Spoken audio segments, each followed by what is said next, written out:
getting started, or my perception of like filmmaking early on was like, you make something and it's a success, it leads to a bigger thing and a bigger thing. And it's sort of always that way. And it's not. Hey everyone, today we have on Jackson Adams, creative director from Portal A content company based in Los Angeles and San Francisco. Director Justin Rossbacher took the reins on this one, so rather than my nervous chipmunky voice, you'll get the smooth, jazzy comfort of Justin's voice today. This episode is one of those hangout types where we get to know Jackson and learn a little bit about how he got into his current role, his perspectives, and what's working for him right now. Jackson has some good tips to share, as well as some familiar but validating experiences, such as if someone gives you an opportunity to direct, whether you feel you're ready or not, just say yes and figure it out later. As well as a little bit about casting, working with talent, influencer talent, as well as working with some high-profile brands and creators like Infiniti and Steph Curry. And an important reminder that whether your content is branded or not, this stuff should be fun to watch. Enjoy. A garden of pure ideology.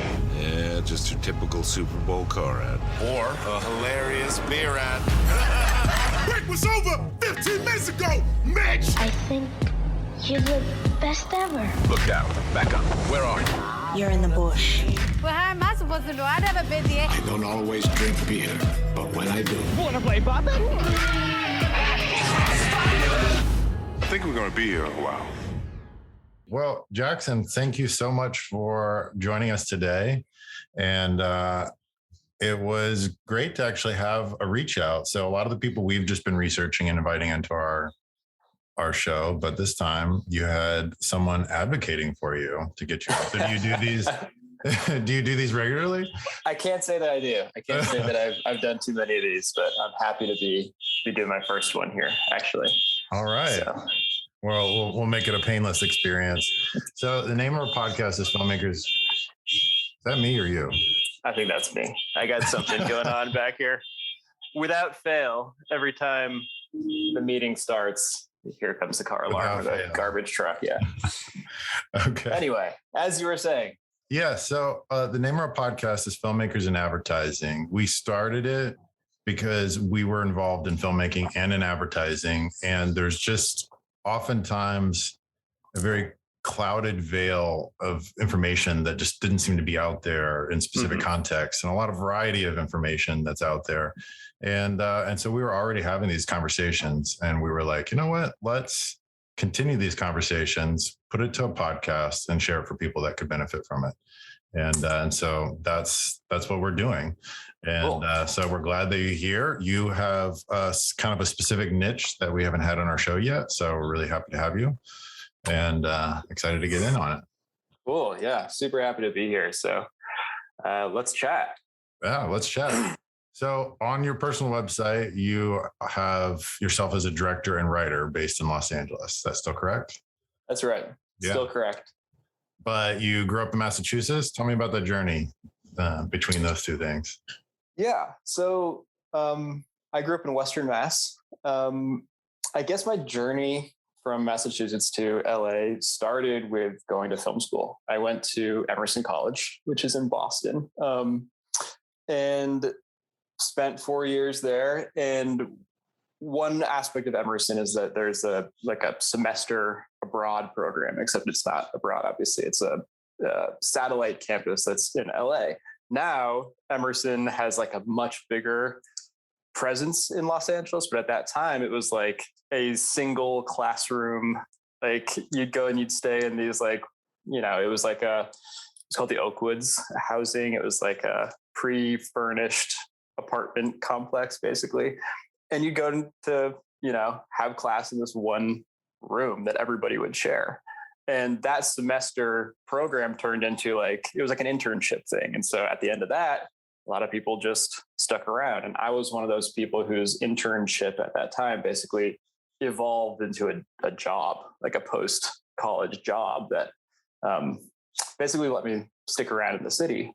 And then here I am. So, and and here you are. So I noticed that you chose the order director and writer rather than writer and director. Right. Tell me about that. Well, I when I started working as like post college stuff, it's really hard to identify yourself as a writer. Basically, like I feel like writing is one of those things where, I've been paid to direct and stuff, but I can't think of ever being paid specifically to write, and for me growing up, like writing and directing was kind of synonymous. Like you would have to kind of write your own stuff to direct it, especially as a kid and in college and everything. But professionally, when I started working, it was directing. It was like these things are developed, I'm coming on to help accomplish them, whether music videos or sort of branded stuff. But writing personally was never like the thing that I first identified with. And I think that there's like a little bit of a mental block that was like, well, what allows you to claim that you're a writer? You have to write, but you're not actually getting hired to be a writer ever. So, right. I just sort of like self-identified directing first because that's kind of what I came to be known for in terms of like work. That makes sense. I can relate to that journey, that struggle as well. I write all the time. Sometimes it's directly related to paid work. Yeah. But oftentimes it's not. It's just my personal projects that I'm kind of moving forward. So I would probably theoretically use the same order. That's the thing is like, it's totally like a personal thing. I feel like I have as much of an opinion writing as I do directing, but somehow like just like putting writer first feels like, well, I'm not a writer who directs. I'm a director who can also write. Right. And sort of that's the way that my mind has like, prioritized that stuff. That makes sense. I've learned to embrace the titles. I know it's easy.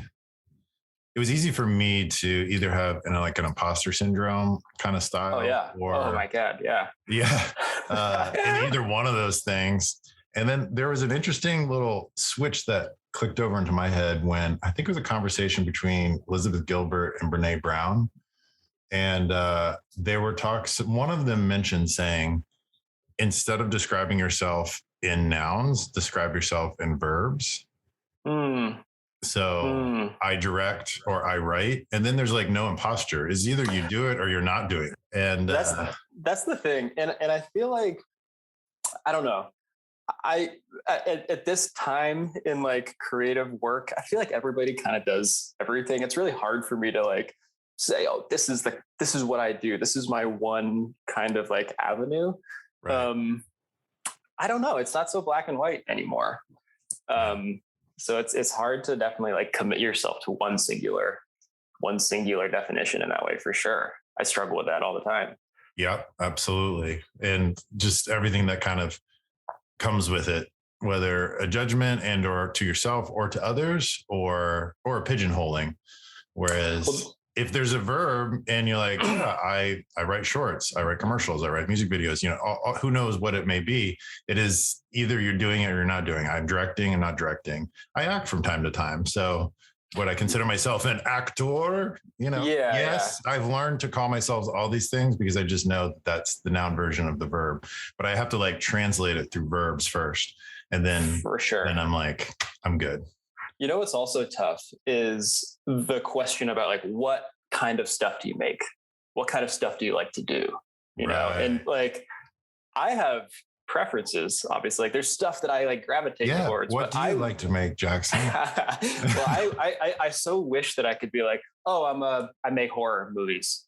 I make action. I make chase scenes and stuff like that. Like I make silly comedies. Like for me, it's never really been that black and white either. Like I feel like as a creative person, sometimes I like to do this. Sometimes I like to do that. I like to do this with a hint of that. It sort of depends on mood. And I've never been really able to like fully define the kind of stuff that I make. I know there's some stuff that I don't like to make and that I don't think I'm the right person to make, but right.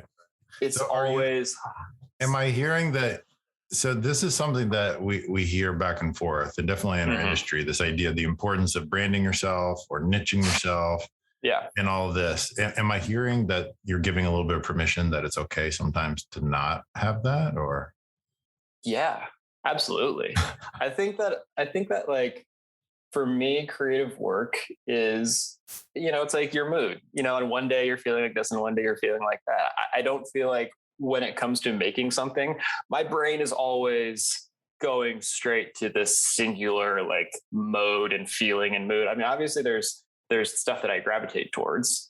But yeah, I don't think that it's a necessity to be one singular type of writer or director. I mean, I feel like as human beings, you know, we go through different phases and different feelings and everything. And I feel like, at least for me personally, my creative work likes to follow that. I mean, like, I don't like, look, I've tried making like doing stuff with like chase scenes and action stuff and everything. And I don't think I'm very good at that, but like, I might just get super inspired by a singular like way into that, like an idea for a scene or for a moment or something. And then I might try that, but it's not necessarily like the specific genre that I feel like I must be working within. And same with drama. Yeah.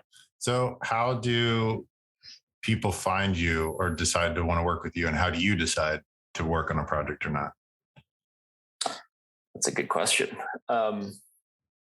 Well, nowadays, I work in-house at Portal A. Like, I have a job and projects come into this job. And like, tell me more about Portal A, because you guys definitely have an interesting niche, it seems. Yeah. So Portal A is a content company. I mean, it's like basically, we work with brands, talent, platforms to basically make what we call breakthrough content. It's like sort of a hybrid of agency / production company that kind of handles it all. We'll develop ideas, we'll work with brands and clients and everything, and then we'll also produce that stuff. So it's less the sort of old model of like agency, production company, a bunch of different hands in the pot. We kind of do everything all at once. Got it. And then I see in your tagline here, a crew of makers out to make the best content, not ads, the internet has ever seen. So yeah, that's right. So what's the difference in content and ads for those that are listening? Well, one thing we definitely don't do is like commercials, like just flat out, here's a toaster and I'm going to make a 30-second thing trying to sell it. We really do sort of like fuller campaigns and strategies, partnering with brands to make like, it sounds like a thing that's been said over and over, but like authentic content that feels at home on the internet. Like, people now are seeing ads in different ways and different formats than obviously just your traditional like TV spots. So it takes a lot of different forms. We do a lot of stuff that is like social media based, a lot of YouTube.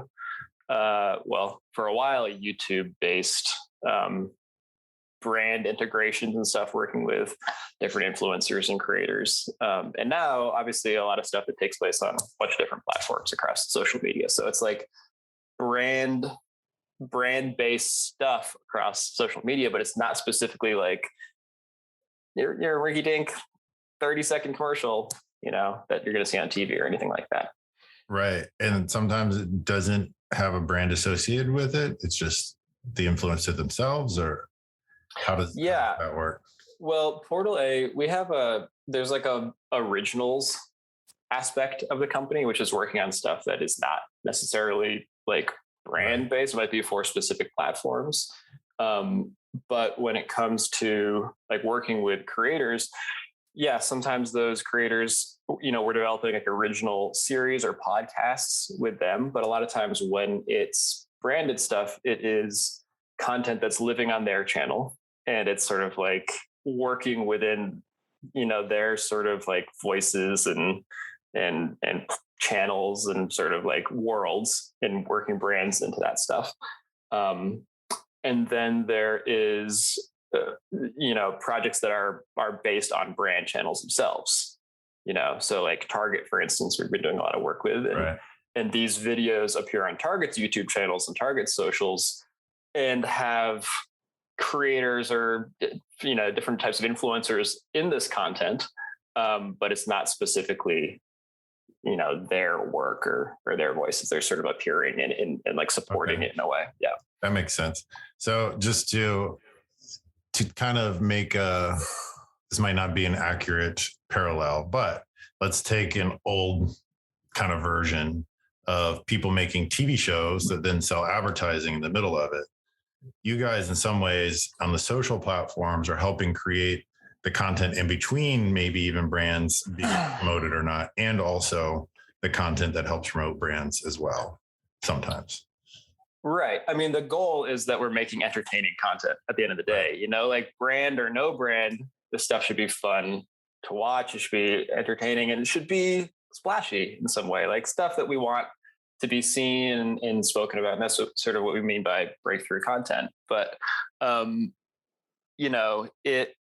it is a tricky balance all the time. And, working with creators to also like support brand messaging, like it's a fully collaborative thing. It's less us going, hey, here's our idea for a commercial campaign or something like that. Hey, do you want to be in it? It's really much more organic and collaborative with different creators to make content with them for their channels, for their audiences, and everything that also speaks to like the brand messaging or whatever's kind of in the brief. So, at the end of the day, we don't want to make ads, don't want to make commercials. We want to make entertainment, want to make interesting content that is fun to watch. And like, oh, this is cool because the brand has like enabled this stuff to happen, or there's like a really interesting way into this content because of the brand. Right. But on its own, you don't want to feel like you're watching a commercial. I mean, we're definitely not aiming to make ads at all. Got it. Okay. So with the idea, so you guys operate pretty much as the production company and in some ways the agency. So you're not, do you also work with agencies as well? Like, do they call you up and say, we want some content made with so-and-so, or is it pretty much you're working directly with brands and then directly with influencers and then being kind of like that nexus in between that helps create content? I can't speak too much to like exactly how that's fine.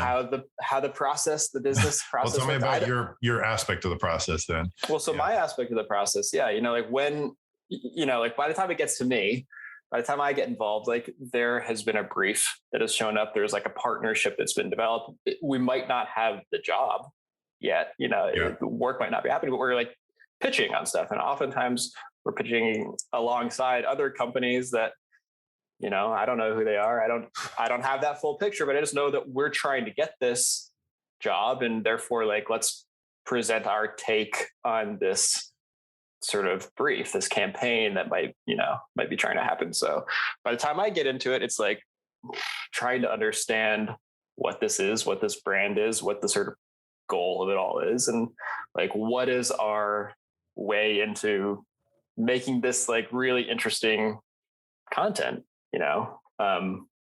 and then obviously like trying to get the work out of it. So I see that you're credited as associate creative director. But do you also direct projects within the company still? Okay. Yeah. So when I started working with Portal A, I was a director. I actually worked with them in a freelance capacity before that.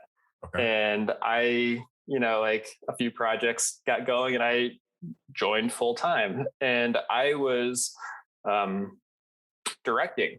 Sort of like my job was like director / creative lead on different projects for a long time. And that was really a division of like, you'll oversee sort of, you like lead the creative of certain projects that are being developed or being pitched on or in production.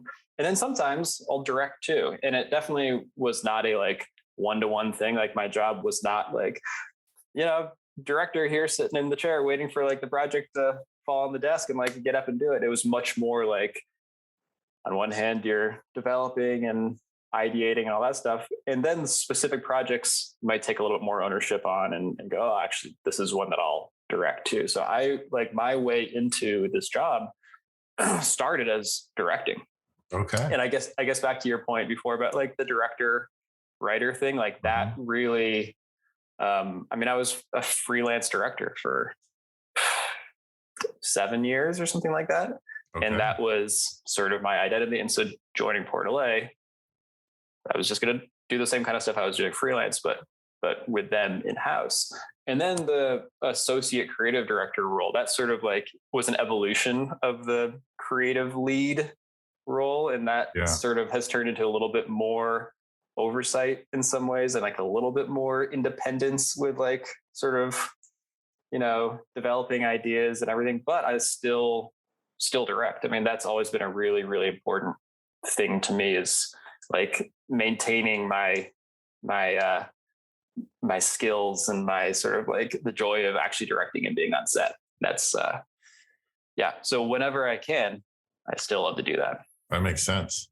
So 7 years as a freelance director, were you like calling up production companies or working directly with agencies, or just word of mouth? Like I've heard of other freelance directors kind of going off different avenues. Dude, it's no two paths are alike. It's really true. Yeah. So for me, I mean, it was kind of all of that. It's really easy to look back on like my getting started. I guess if you start with like, you graduate and then what happens? Every single job I had done turned into something else. Like it's really easy to point to like where this one came from and where that one came from. And that I think was like a really important lesson, that like as a freelance person, I just kind of got into a mode of like, say yes to everything. If someone gives you an opportunity to direct something, say yes and figure out how to do it, you know? Yep. And I think that's, so you never regretted saying yes? No. I don't think I ever have regretted saying yes, because even in projects that don't go the way you think, don't turn out super well, maybe we're like hard in the process for one reason or another. Like I've gotten better over the years at go, okay, well, what am I going to take away from this? You know, like what is the lesson here? Even if it's just, I don't like doing that kind of thing. Oh, I don't like working with this kind of talent. Oh, I know now how to spot this kind of like thing that's going to be really hard. Just, you know, you learn how to like pick little nuggets of like insight and like life lessons out of projects. So even the tough ones have had some benefit in the long run. I appreciate that posture. Many years ago, I had an opportunity. I was mainly just directing commercials and short films, but I had this opportunity to direct a feature film. But I knew it was a bad situation to go into in so many ways. Like the budget was way low. The producers were like first time, and it was just kind of chaotic as far as what was being putting together. And I remember talking to a good friend of mine who had been in the industry for a long while. She was a casting director, and she goes, just do it. Maybe this is your one project that says, well, I'm never going to do that again, but just do it. And it was all those things that I was cautious about. And yet I have no regrets whatsoever. Like for sure. I learned so much. I also believe that it was a win-win both ways. Like I elevated the project beyond what it would have been if I wasn't involved. So I didn't feel like I was just using them to just learn. You know, they also gained from my experience too. So I look back at it, and there's even really corrupt people that were involved too. So I learned to like keep my eyes out on what those kind of things were, but all of it, I still don't regret. For sure. And I mean, getting the opportunity to direct something, like having someone come to you and say, hey, do you want to direct this? And can I also pay you to do that? I mean, like that was like an absolute dream. And I feel like if you are somebody who wants to be a director and you want to make a living out of it, like maybe it's just like the freelance sort of like mentality speaking, but I just have never really been able to be in the position of going, nah, not for me. You know, it's always just like, yes, I cannot wait to do that now. Like, you know, working full time, like, there are, you know, I'll still get hit up for certain projects on the side and everything. And I don't do them. Like I have my plate full at Portal A, and like I'm fulfilled creatively doing a lot of stuff there. And I had the ability to say no to stuff. But as a freelance person, like Right. I can't imagine wanting to be a director and somebody offering you the chance to direct something, anything, and going, nah, not for me. Yep. That makes perfect sense. It kind of goes back to that verb noun thing. Like, don't just call yourself a noun of a director if you're not verbing the directing. For sure. For sure. And the other thing is like, I mean, I don't know, maybe I'm getting ahead of myself and the conversation will get there, but directing, it's really hard to practice. It's a thing that is like, it's not the same as like, I'm an illustrator, I'm a painter and I want to just like figure out my stuff a little bit and then figure out like what I want to hang up on the wall. It's like directing is like a lot of stuff has to go right for you to just get the chance to be on set and like practicing those skills. And so anytime you get the chance to do that, anytime somebody is like, giving you an opportunity to like, stretch those muscles a little bit, you got to take it. It's really hard to self-motivate, and so if you have the chance to do it with someone else, especially on someone else's dime, do it. Makes perfect sense. And you're right. There is so much that goes into it. It's hard to self-motivate in any type of, I think, the creative realm. But at least if you're a writer, you can do that on your own. You can just sit down and do it. Whereas directing, theoretically you can do a lot on your own, but generally it takes your village. And writing, to do it. Yeah. Writing is its own, beast of a thing to self-motivate on too. It's like, you can do that in a bubble, but pushing yourself to even get to that point is tough sometimes. Absolutely. Well, you answered already another one of my questions. I was curious, like how much of it was just under Portal A and how much you did even outside of it. But for right now, pretty much everything you do is Portal A. Yeah. I don't really freelance at all. It's like my time on the side has become precious in a lot of ways. And like, I like to say that like, if I was a freelance person, the kind of work that I end up doing at Portal A would be like, oh yeah, I'm super excited to be doing this. And I don't need to I don't seek to supplement that really outside. The stuff that I do on the side really is my own personal projects. Gotcha. That makes sense. So did you see yourself in advertising like before you started getting opportunities in advertising or? No.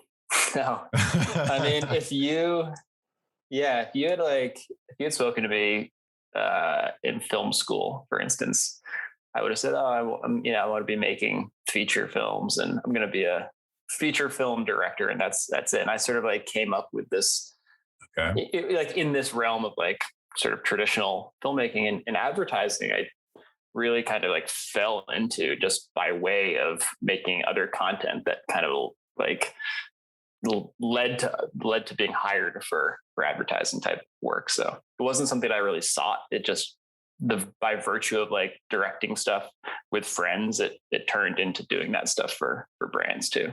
Right. Well, you seem very satisfied in kind of the niche that you're in right now. Yeah. I mean, I laugh because like, as far as like advertising and like creative work goes, I really like the niche that I'm in. I guess, obviously I still would love to be doing like narrative stuff too on the side. So I feel like that doesn't go away. But when it comes to like, the work that I do, I feel really lucky that I am creatively fulfilled by the advertising work. So. Okay. That makes sense. So do you have any personal projects and or partnered projects in the narrative kind of realm that you're working on? Well, so, the main project that I've been working on the side is a script. My wife is a writer, and during this pandemic, we were like, well, how long have you been married? We should write something. We've been married for 4 years now, a little over 4 years now. Yeah. Thank you. And production for me, for the most part, this whole pandemic has been a remote thing. Like obviously, like work at Portal A, we've been working from home this whole time, but that also means that any of the shoots that we've been doing have all been like over Zoom kind of stuff, and that's a whole other other animal. That's a whole other. We could have a whole other podcast talking about. Probably we may have you on just to talk about Zoom. Oh man, yeah. Sure. But writing was one of the things that we could do that would keep us busy and kind of like pass the time in a way. And so we wrote a script together. It's a feature script. It's called Lost Cause. And it is inspired by stuff in our relationship. But really the main thing that inspired it was we were watching the TV show Alone. You ever seen that? It's like the survival show on History Channel where people... Oh, I haven't seen it, but I know what it is. Yeah. Oh man, it's like, it's all self-shot. It's like people, they get GoPros and they go and they live in the woods for months. Anyway, we thought it'd be really interesting to write a story about a couple who was going through that. And it kind of has themes about like isolation and conflict. Are they like marooned or something, or... Yeah. I mean, so what happens is it's a couple who is scouting wedding venue locations, and they're doing it in Alaska of all places. And there's sort of a narrative reason for that. And the plane goes down, and these two sort of cosmopolitan 30 somethings spend a weekend in the woods, and it does not do well for their relationship. So nice. Yeah. So that's I think the so what's next? Are you looking for funding, or gonna do yourself? Yeah. Or? If you know anybody who wants to make a movie. I mean, I guess. All right, listeners, we have an investment opportunity here. Yeah. Realistically, like it's something that I would love to make in the future. It's something that has been really fun to write and really cathartic to write. And, I mean, I guess next steps are just getting it read and shared and getting feedback and that kind of thing. But it's sort of the long game, I think, would be ultimately to make it. Yeah. Yeah, absolutely. So Cody, who normally hosts, he's very into the whole indie fundraising kind of realm. Yeah. And he recently just interviewed Natalie Mesker, who, you're familiar? Yes. So she's the previous guest that will probably be just before yours is aired. And she gave kind of a big insight into the whole realms work with Jim Cummings and all the production company and post and marketing that they do. And the WeFunder was an interesting avenue. It's kind of like Kickstarter. Are you familiar with WeFunder? No, not really. I feel like I've heard of it, but I haven't dabbled too much. The main difference is, and there actually had to be a law change in order for this to happen, but it allows for basically crowdsourcing equity. So it's not just, whereas Kickstarter, you go, well, we'll give you something if you sign up, or we say thank you if you give money kind of stuff. Whereas WeFunder is literally you are investing however the terms are set up. And with their last movie, they had set it up with, if you invest X amount of dollars, once we make money back, you can make up to 125% back. And so since they had a following, they basically within a few days, I think, raised their $350,000 or whatever it was that they were looking for. And then they immediately made a deal on an initial distribution deal for $400,000. So they immediately paid back all the investors with the interest. Cool. So it was just like that, boom, boom. And they actually had people wanting to give more money, but they put a cap on it. They're like, nope, we're only raising this amount. This is how the equity all divvies out and all that. So now they can still make more money if they want, but they paid back their investors with their agreement that they said that they would do. And some other people are giving away equity actually in their company and their entertainment industry and stuff. So they've raised like lots of money. So it's a very fascinating world on WeFunder. So you can check it out. Yeah, it definitely will. I mean, that's a side of the process that I definitely could use some hand holding through and Absolutely. some Well, let's stay in education. touch. Cody will want to probably just have one-on-one conversations with you about that because he's got his feature. I've got my own feature. We've got our projects that we're working on that we're excited about. But getting back to, again, I want to make sure we keep a little bit of a theme on the process. So I'd love to know a little bit more of what it's like working with influencers to then create content, but at the same time, keep that authentic voice. And like how much of it is you're looking for just, hey, you guys are already doing your thing. And so how much are you just looking for their creative input and you're just kind of guiding it, or how much you kind of think towards it? I'm guessing it's different every time, but I'd love to just know kind of insight into that. Yeah. I mean, it is different every time. But really, I mean, it depends on like what the kind of project is or the kind of campaign. And like we were saying before, like, is this something that is a brand wants to partner with an influencer or YouTube creator or somebody to like post content on their channel and sort of like, integrate the brand into that and make specific content? Or is this something where the brand is making something for their own socials, their own channels and whatever, and collaborating with influencers and sort of like more of like a talent capacity to like appear within that stuff? In my experience, like there hasn't been a single one of these processes that hasn't had a huge collaboration going on. Like collaboration with the talent is like paramount to the success and to the whole process. So when we talk about authenticity, it's like, this is not the traditional like casting process where you're like, oh, we've got this idea for a thing.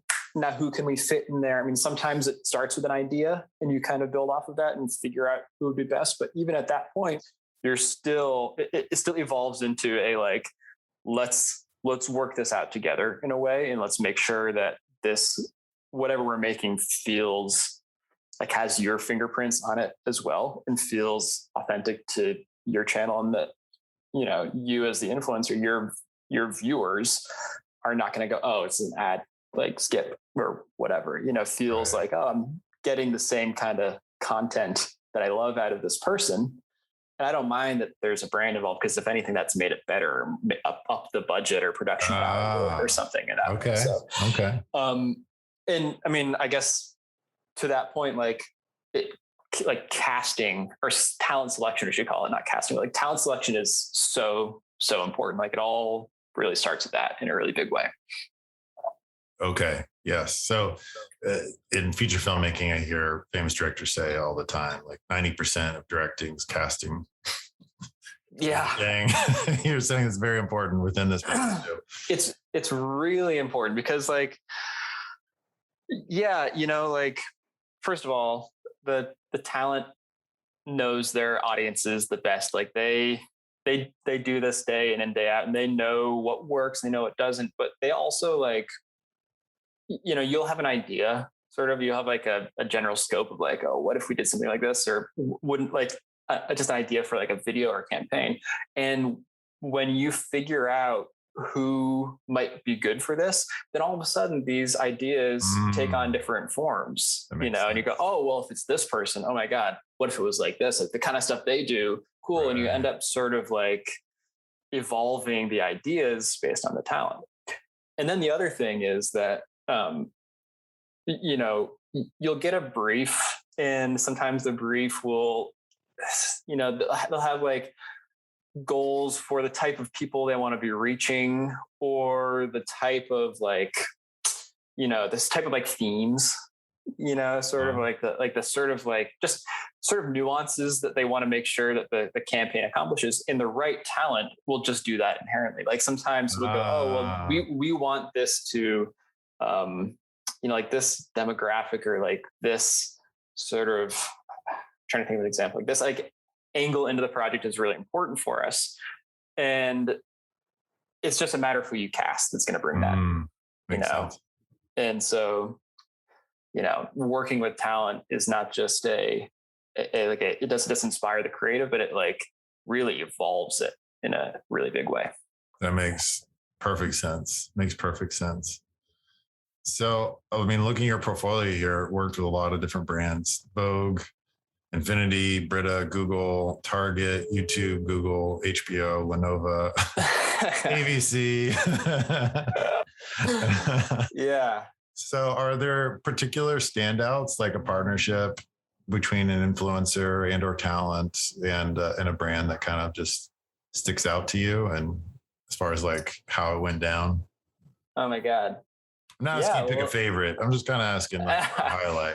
A lot of them. I mean, a lot of it comes down to the process. Like, okay, so I will say that like we've been doing a lot of stuff with Target lately at Portal A, and this has been all remote stuff so far.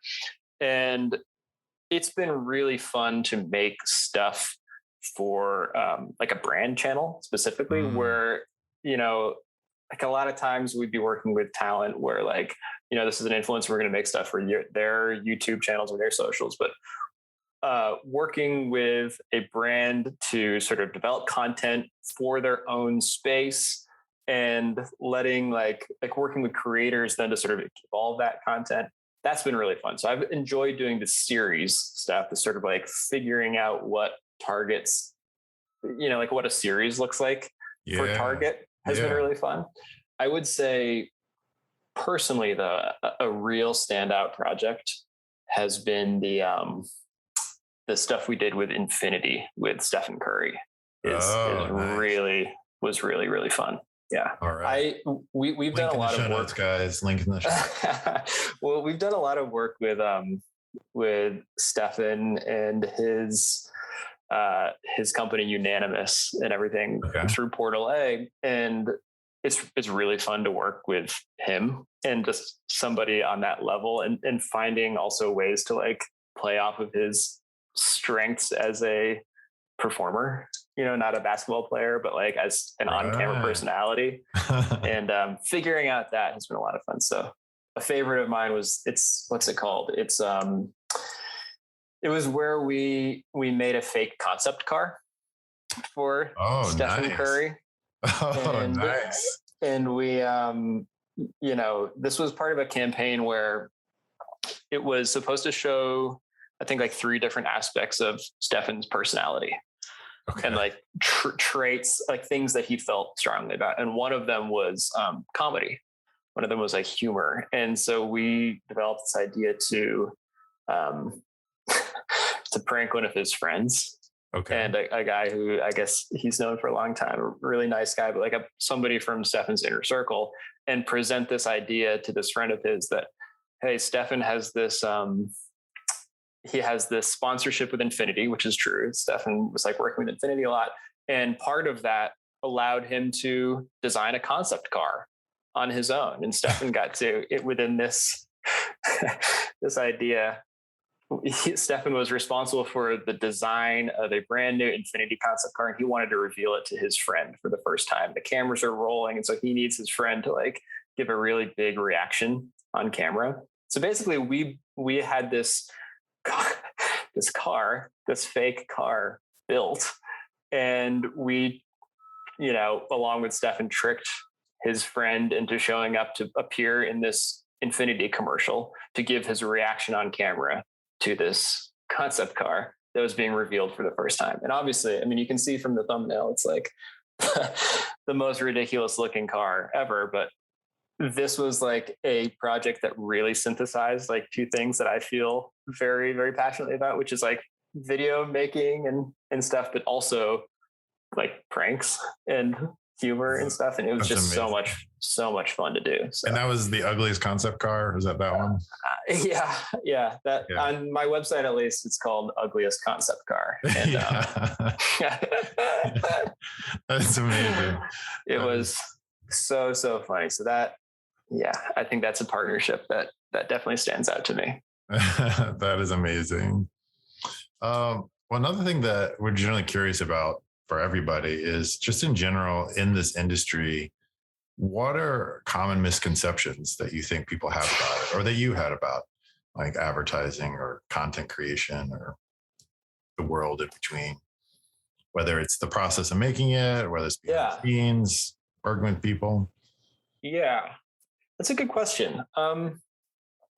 Misconceptions. Well, one misconception, I guess, that comes to mind is the idea that, you have one success and that just leads to a bigger project and a bigger project and more success. And like it's just a constant sort of trajectory upwards. Uh-huh. And the truth is that it doesn't work like that. It might trend upwards, right? But it's okay if the level of work that you're doing or the scale of projects or whatever is not a constant growth. And I feel like, I feel like getting started, or my perception of like filmmaking early on, was like, you make something and it's a success, and you make leads to a bigger thing and a bigger thing. And it's sort of always that way. And it's not. And yeah, I mean, like on a superficial level, like there's a perception, I think, that like working in filmmaking or living in LA, like the work is always like very glamorous, and it's I don't know, there's like a sheen about it, and really it's like creative work is not really that glamorous. And I think I've like come to discover more and more how hard it is to make something that's really good, and how much failure and trial and error and like just the hashing out of ideas, and the difficulty behind not only making something that's good, but making something that like meets the goals of what it was trying to do, meets the intended goals, whether creatively or from a business standpoint, but also is just like makes sense. Is like decent enough, like is passable. It's hard, man. So it's a good word. I think that, the theme here is that it's not always a constant upward trend in the scale of work that you're doing, or really the reception of the work that you do. That is a good word and a good reminder for us all. I've definitely noticed it in my career, and in everyone's career around me, and in the work.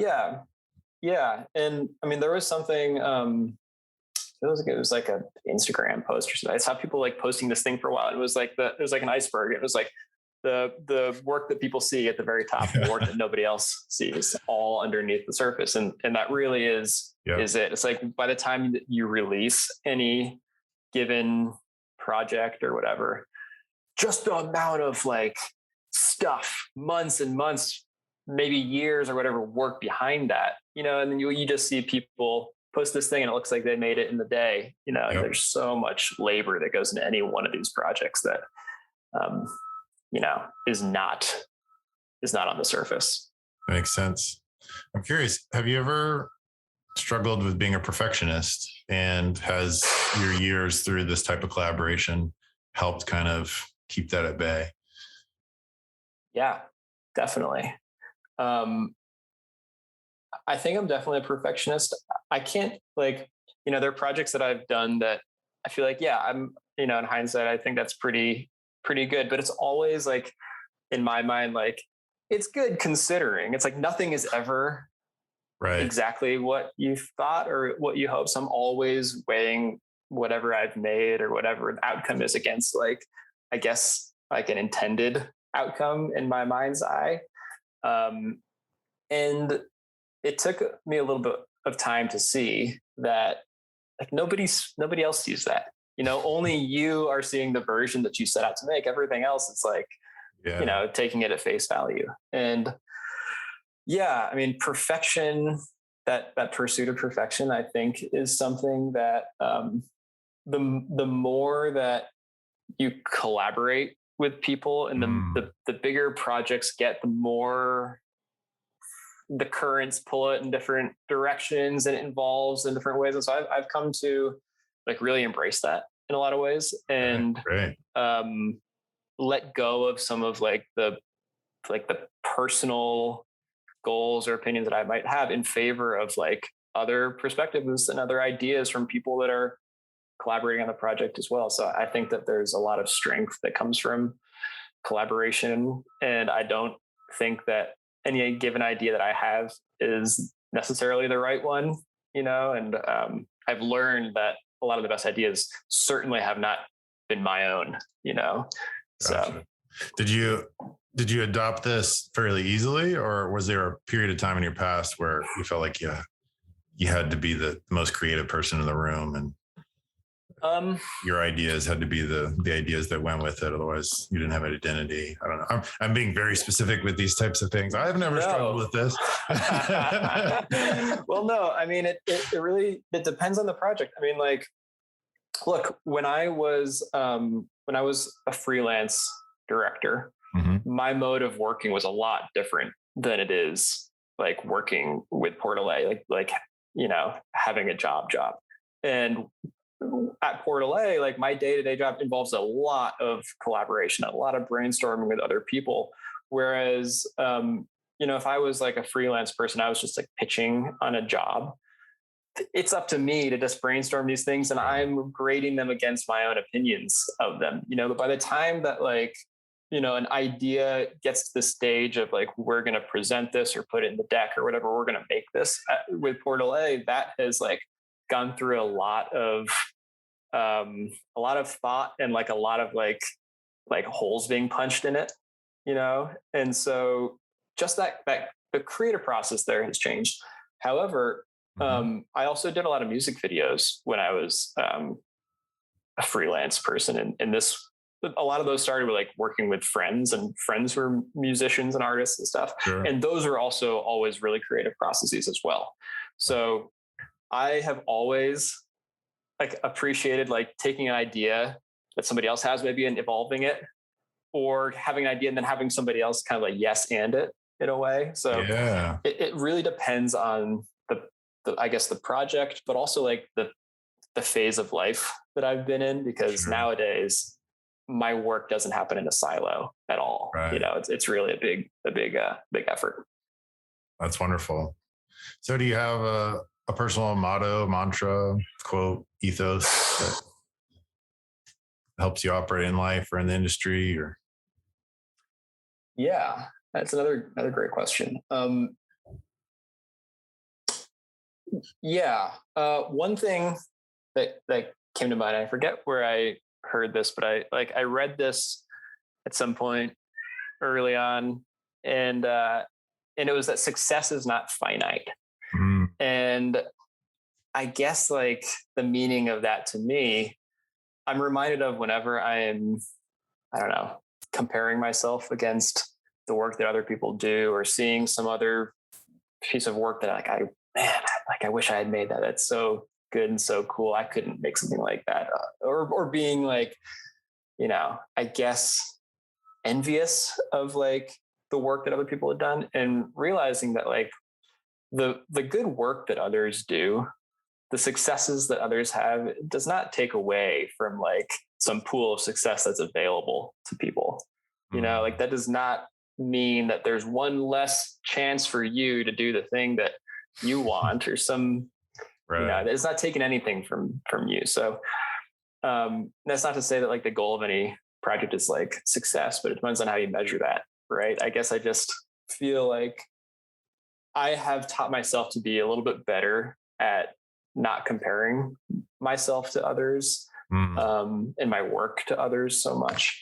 So that's one thing that stuck out to me. It's good. I resonate with that big time. Yeah. I've also heard it talked about like having a spirit of abundance rather than scarcity. That's all related. Yeah.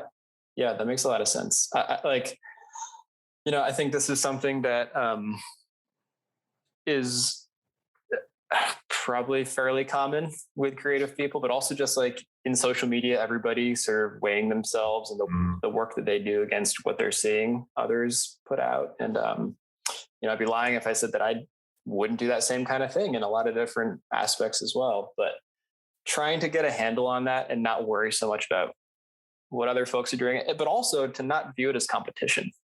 I think that I remember like when I went to film school, and I feel like showing up at Emerson for the first time, and like,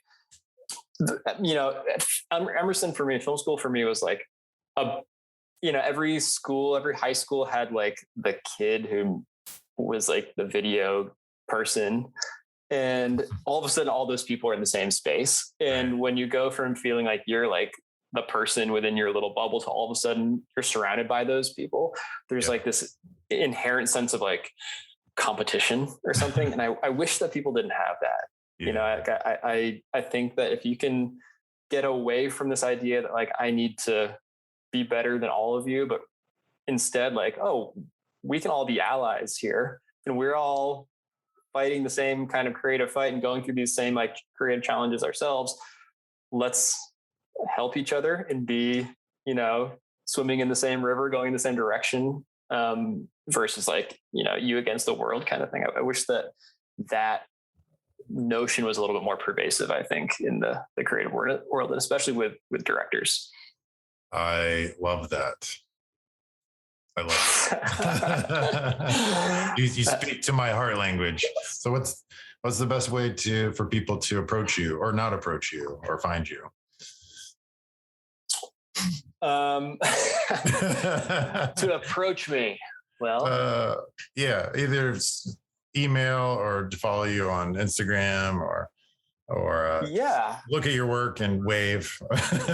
Yeah. I mean, it looks like your social connections are on your website here. Yeah. Social media is fine. I'm not like, I wouldn't say I post a whole lot. Like I'm not like super, super active on social media, but I love meeting folks that way, or email. Email is totally fine. I'm happy to connect with folks over email. So thanks for listening to our episode with Jackson Adams. As always, if you have any recommendations for guests, just message us on Instagram or Facebook at Filmmakers in Advertising, or head to filmcry.com and shoot us an email. From Cry, the creative production and post house in New York City, I'm Cody, and this is Filmmakers in Advertising.